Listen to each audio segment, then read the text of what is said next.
informations que je suis en train de vous dire. Ce ne sont pas des informations que j'avais dans ma poche et que j'ai laissées sur le côté. Non, c'est des informations que j'ai réussi à obtenir depuis ce matin. Et c'est pour cela que je ne devais pas prendre la parole, mais j'ai décidé de prendre la parole pour expliquer aux Gabonais ce qui se passait dans le pays. Je pense qu'il y a des Gabonais qui le savent et l'opinion internationale, peut-être il y a des gens qui ne le savent pas. Voilà. Ensuite, j'apprends que, vous savez, la femme d'Ali Bongo n'est pas n'importe qui. La femme d'Ali Bongo n'est pas n'importe qui. Bon, je vais quand même prendre le risque parce que les personnes qui m'ont donné l'information ce matin semblaient avoir un peu la peur, rien que de parler de cette dame et de sa famille.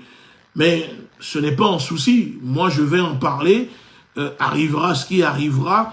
De toute façon, je ne fais que relater des faits et pour, comment dire, informer l'opinion. Alors, la femme d'Ali Bongo n'est pas n'importe qui.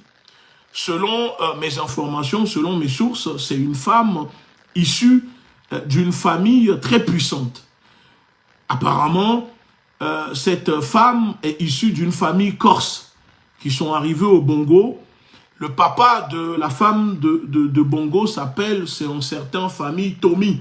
Voilà, ce sont des Corses et qui tiennent le milieu du casino, hein, l'économie du casino un peu au Gabon et d'autres secteurs au Gabon. Et c'est une famille très puissante, très respectée.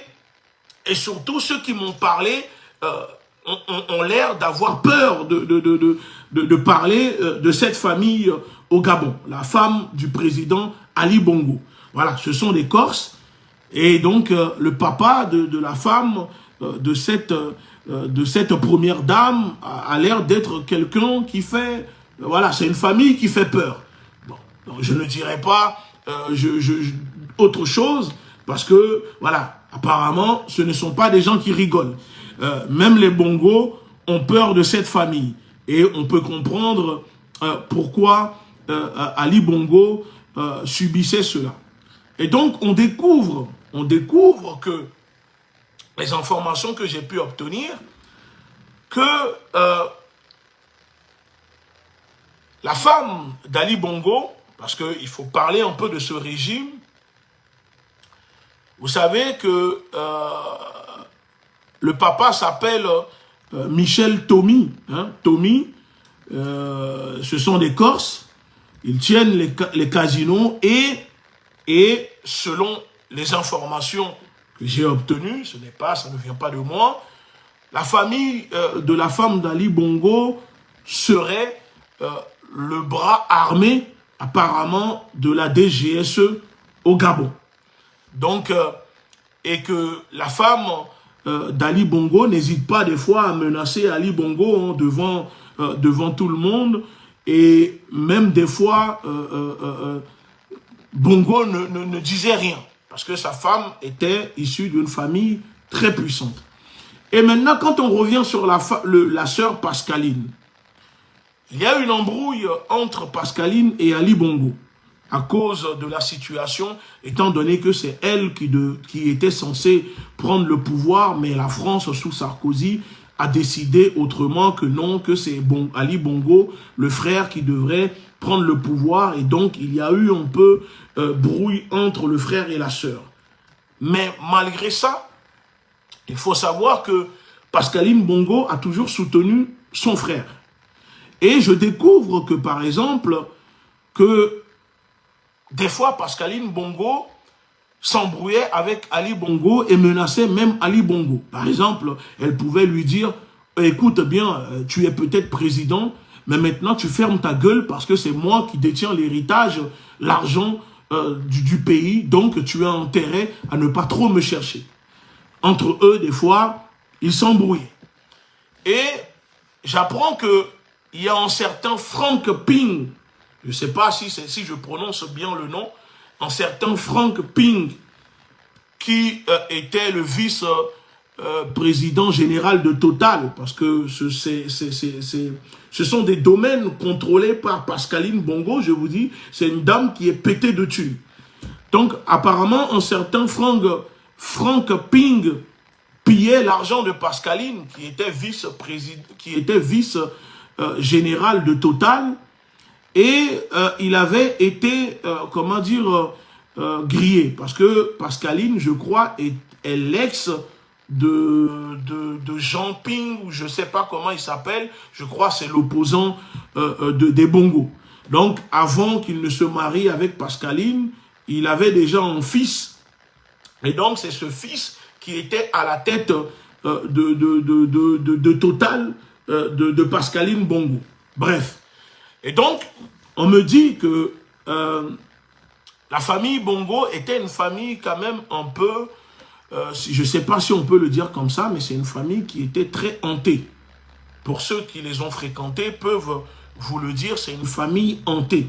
C'est une famille qui n'est pas heureuse, malgré l'argent, la fortune. C'est sûrement peut-être l'esprit de ceux que la famille Bongo ont tués depuis bientôt 60 ans qui les hante.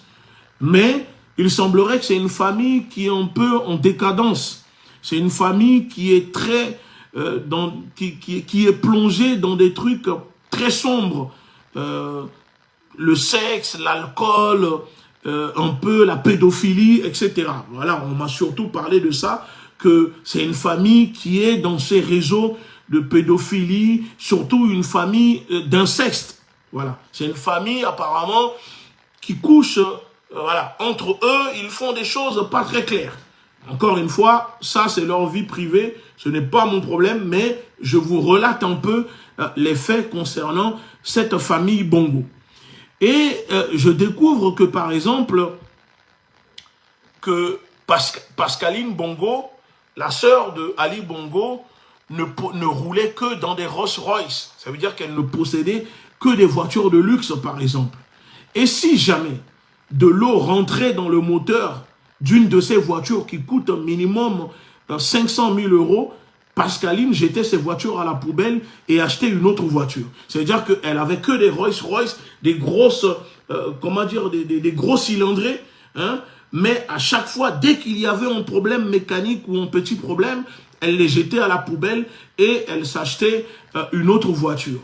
Et donc, l'embrouille a commencé entre elle et son frère après que Sarkozy a fait un deal.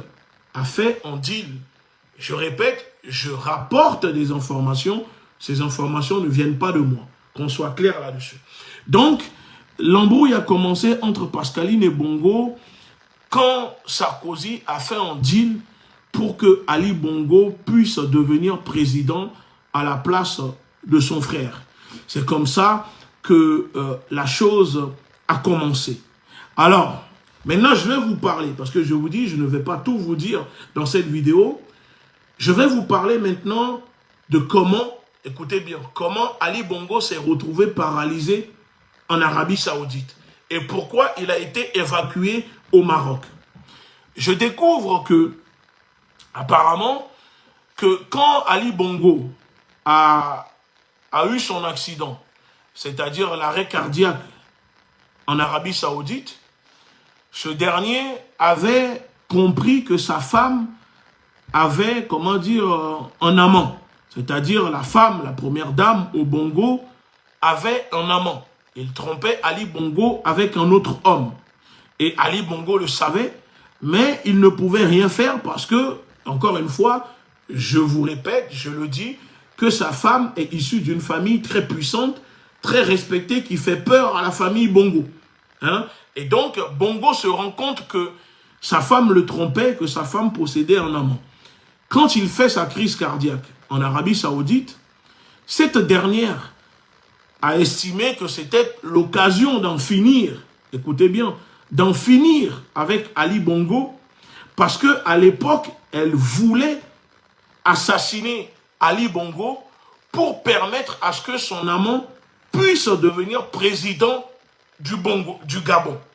Alors, je découvre, selon mes sources, que quand Ali Bongo fait son accident et se retrouve en Arabie Saoudite, la femme d'Ali Bongo a voulu faire évacuer Ali Bongo vers l'Angleterre, où elle avait payé des hommes qui allaient achever le monsieur en Angleterre, et les services marocains ayant appris la nouvelle ont immédiatement fait sortir Ali Bongo d'Arabie Saoudite en refusant qu'il soit transféré en Angleterre pour être soigné comme voulait faire sa femme et l'ont envoyé au Maroc auprès du roi marocain. Voilà comment Ali Bongo se retrouve au Maroc sur demande du roi du Maroc et il a été soigné au Maroc en étant absent au pays avant de revenir, par exemple, dans le pays. Et quand son amant de la femme d'Ali Bongo a été arrêté, cette dernière a tout manigancé, a tout fait pour faire arrêter son amant, pour tout mettre sur le dos du monsieur et le faire jeter en prison, alors que c'est elle qui voulait, en complicité avec le monsieur, terminer le travail, c'est-à-dire, étant donné que Ali était dans le coma, l'exécuter pour permettre à ce que son amant puisse devenir président au Gabon. Parce que apparemment, celui qui dirige le pays réellement, ce n'est pas Ali Bongo, mais c'est plutôt sa femme. Vous comprenez? Alors, quand moi je découvre et que j'apprends des informations comme ça, et que je découvre aussi que le monsieur de la présidence qui a fait le coup d'État, le Brice Oligui, en plus d'être l'aide de camp de Bongo, serait aussi son neveu. Ça veut dire que la personne qui vient de déposer Ali Bongo est son aide de camp, mais aussi son neveu. Et donc, avec ces informations, voyons un peu comment cette famille, tout ce qui se tourne autour de cette famille, je vous dis, j'ai tellement obtenu d'informations que là, je ne peux pas tout dire, parce que il y a des choses que je ne préfère pas dire, parce que c'est énorme. C'est-à-dire qu'on ne peut pas, on ne se rend pas compte que, mais c'est la folie totale. Vous comprenez? C'est la folie, en fait, ce qui se passe au Gabon. Alors, ce coup d'État, en plus, moi je lis que les militaires disent que l'ancien ministre des Affaires étrangères, le fameux ex de Pascaline Bongo, je crois c'est lui, c'est Jean Ping, si je ne me trompe, excusez-moi, va participer et devenir président de la transition au Gabon, a déclaré Aria Nouvosti, l'ancien candidat à la présidence. Alors, moi je dis tout de suite, et je l'ai publié et j'assume, si après le coup d'État au Gabon, l'opposant Jean Ping prend le pouvoir en tant que président de la transition, je ne soutiendrai pas ce coup d'État. Car pour moi, c'est clair et net que si ce monsieur prend la tête de la présidence de la transition, cela démontre qu'il y a une continuité de la France-Afrique, de la franc-maçonnerie, du même système au Gabon. Parce que si après presque 60 ans de souffrance, les Gabonais font tomber Bongo pour remettre le pouvoir aux mêmes personnes qui sont nourries idéologiquement, éduqués par la France-Afrique et qui sont en plus, qui ont les entrées directement à l'Élysée auprès du pouvoir français, alors c'est que je pense que les Gabonais n'ont pas compris. Encore une fois, les Gabonais sont libres de faire leur choix. Moi, je ne vais pas dire, attention, vous n'avez pas le droit, mais une chose est sûre, moi je ne vais pas soutenir ce coup d'État si réellement ce monsieur prend la tête de la présidence.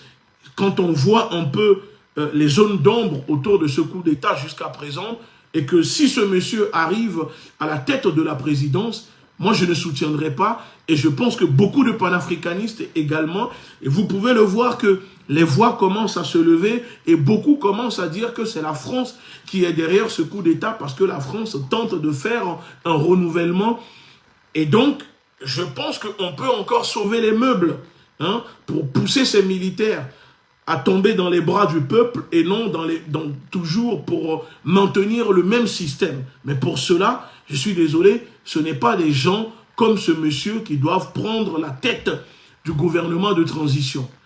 Et pour ceux qui n'ont pas la mémoire longue, petit rappel, Jean Ping était ancien ancien président de la Commission de l'Union africaine. C'était l'homme qui s'était rendu en Côte d'Ivoire en 2011 et qui défendait la position de la France et de l'Union européenne en demandant et exigeant à Laurent Gbagbo de quitter le pouvoir pour remettre le pouvoir à Alassane Ouattara.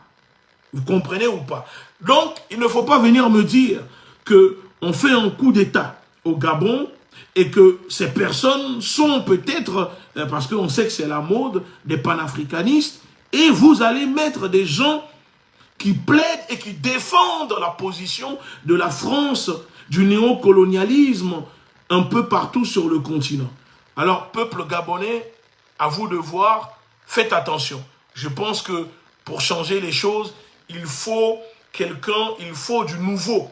Il faut un militaire patriotique, patriote, pour diriger le pays, libérer le pays et peut-être, si vous le souhaitez, donner le pouvoir à un civil, mais pas quelqu'un qui est issu, je dis bien, issu de ces partis politiques institutionnels dans le pays. Parce que tout ce qui est parti politique institutionnel dans les pays africains sont financés, contrôlés par l'Élysée, par la France. C'est ce qu'on appelle deux visages d'une même pièce. Voilà. Les partis politiques institutionnels dans nos pays, tous ceux qui se disent opposants, mais qui n'ont pas une position anti-politique française et qui font courbette à l'Élysée, qui demandent à l'Élysée, qui demandent à la France d'intervenir dans leur pays pour les faire président, moi je me méfie.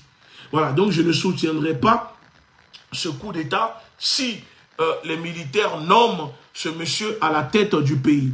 Et de plus, pour le moment, je ne vais pas soutenir ce coup d'État, je ne vais pas non plus condamner ce coup d'État, je vais continuer à essayer d'obtenir des informations, rentrer en contact avec ces militaires et savoir la position claire et nette de ces militaires parce que, avec ce que je découvre, l'acquaintance de certains avec la famille Bongo qui sont toujours dans le pays, je préfère rester méfiant parce que, comme on dit, quand on ne peut pas prouver quelque chose, la prudence est la meilleure des solutions. Donc, je préfère pour le moment observer ce coup d'État de loin.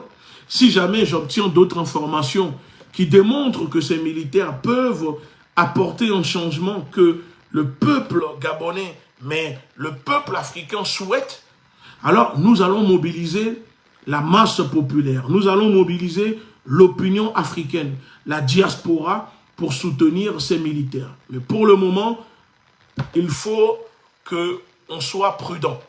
Certes, Ali Bongo est tombé, mais pour le moment, la France-Afrique est toujours dans le pays. Le système n'est pas encore tombé, alors que c'est le système qu'il faut faire tomber. On salue déjà le fait que les Bongos soient tombés, mais je tiens à le dire qu'il y a toujours confusion après ce coup d'État. Il y a incertitude, on ne sait pas si Ali Bongo est réellement en résidence surveillée, s'il est hors du pays ou pas. Aux militaires de nous prouver, d'éclaircir ces zones d'ombre, et ensuite, vous verrez que la communauté panafricaine, les leaders panafricanistes que nous sommes, nous allons apporter le soutien nécessaire pour faire bloc derrière vous et permettre au peuple gabonais de retrouver la vraie indépendance, la souveraineté, tant, comment dire, espérée depuis 60 ans. Alors, maintenant, avec ces informations que je viens de vous donner, je termine en disant, est-ce que selon vous, c'est un coup d'État patriotique ou un coup d'État frauduleux?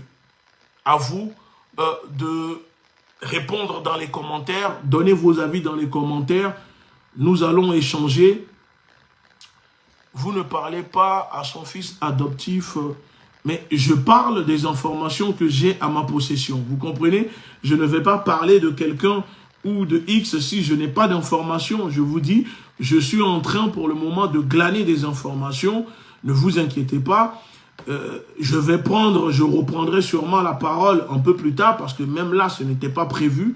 Mais c'est juste que j'ai décidé de transmettre ces informations pour que les Gabonais, pour que les Africains, l'opinion puissent comprendre ce qui se passe au Gombo, je dis au Gabon, et ce qui se déroulait sous la présidence des Bongo. Comme je dis, il y a d'autres choses, je reviendrai là-dessus un peu plus tard, mais pour moi, je reste méfiant et je n'apporte pas mon soutien pour le moment à ce coup d'État, ni moi, ni la Ligue de défense nord-africaine, ni la confrérie des frères panafricains. Et je pense que la majorité de la communauté panafricaine, vous pouvez le voir, les réactions de certains camarades panafricanistes vont dans ce sens-là. Vous savez, il y a des gens qui pensent que nous ne sommes pas unis, mais on travaille beaucoup en privé et nous sommes beaucoup connectés. Si vous le remarquez en ce moment, les leaders panafricanistes, la communauté panafricaniste commence à porter quasiment une même voix, presque à 70%. Mais c'est que vous ne faites pas attention, donc vous n'observez pas les choses. Mais sachez-le que nous sommes connectés, on discute entre nous, on s'appelle entre nous, et il y a beaucoup de choses qui se préparent. Alors, peuple gabonais, peuple africain, restons prudents, continuons à analyser la situation, et on verra si réellement ces militaires vont prendre le chemin demandé par le peuple ou si c'est une continuité de la France-Afrique pour préserver les intérêts de la France au Gabon. Surtout que la France, pour le moment, ne condamne pas, ne demande pas un retour à l'ordre constitutionnel, un retour de la démocratie, hein, et on parle de tentative de coup d'État et non en coup d'État. Donc ces indices, ces faisceaux d'indices me laissent un peu perplexe et je dis prudence. C'est tout ce que je peux dire pour le moment. Alors si vous avez des questions, attendez.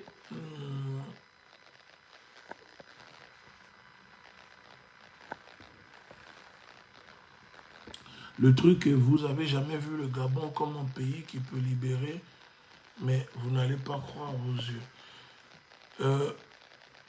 Sachez-le qu'on a toujours soutenu, même depuis le début de cette crise, on fait des publications, on a toujours soutenu, on soutient, on se bat pour l'Afrique. Moi, je me bats pour le peuple noir. Et à chaque fois, quand il y a des Noirs quelque part, j'ai condamné ce qui s'est passé au Maroc, où les étudiants marocains se sont fait agresser, tabasser dans une violence inouïe par la police marocaine sur demande de l'ambassadeur. La police est rentrée au sein de l'ambassade pour tabasser, les étudiants. Ça démontre que le roi du Maroc protège aussi le régime des Bongo.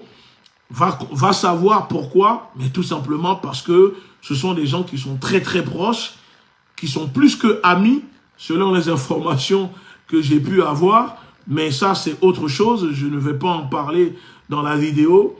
Donc c'est tout à fait normal que le royaume du Maroc donne l'ordre à ses policiers de rentrer dans l'ambassade du Gabon pour agresser les Gabonais. Alors dire qu'on n'a jamais cru, non, ce n'est pas vrai, parce que rien n'est impossible, mais c'est juste qu'on dit qu'il ne faut pas vendre le voleur pour acheter le sorcier. C'est toujours la même chose. C'est tout ce que nous sommes en train de dire. Voilà. Déjà, mon frère, je vous félicite. D'après mes analyses, il était que Ali Bongo quitte d'abord, étant malade, et le reste verra au fil du temps.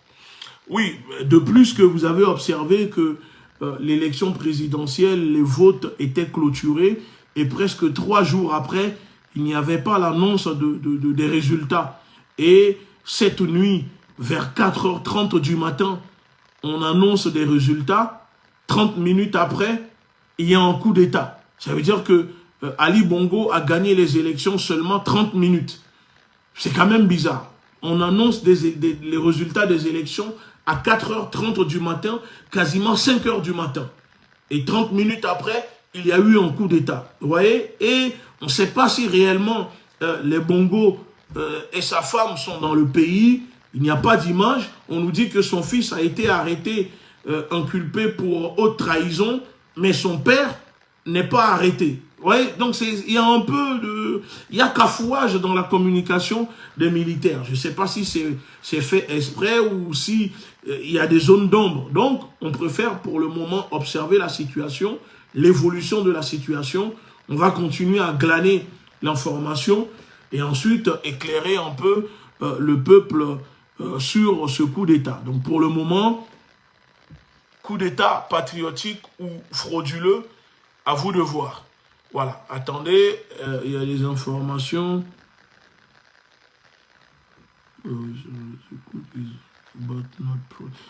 En tout cas, l'information qui vient de tomber, attendez, pour finir la vidéo, je peux vous dire cela. Je traduis juste.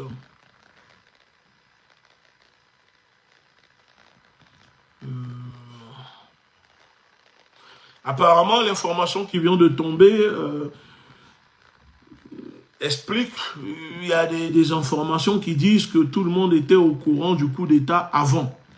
Et que une chose est sûre, ce n'est pas un coup d'État, la main de la Russie, comme nos amis français aiment le brandir, la Russie ne serait pas derrière ce coup d'État. Donc pour le moment, si tout le monde était au courant du coup d'État, alors comment se fait-il qu'on a laissé faire ce coup d'État? Vous comprenez ou pas?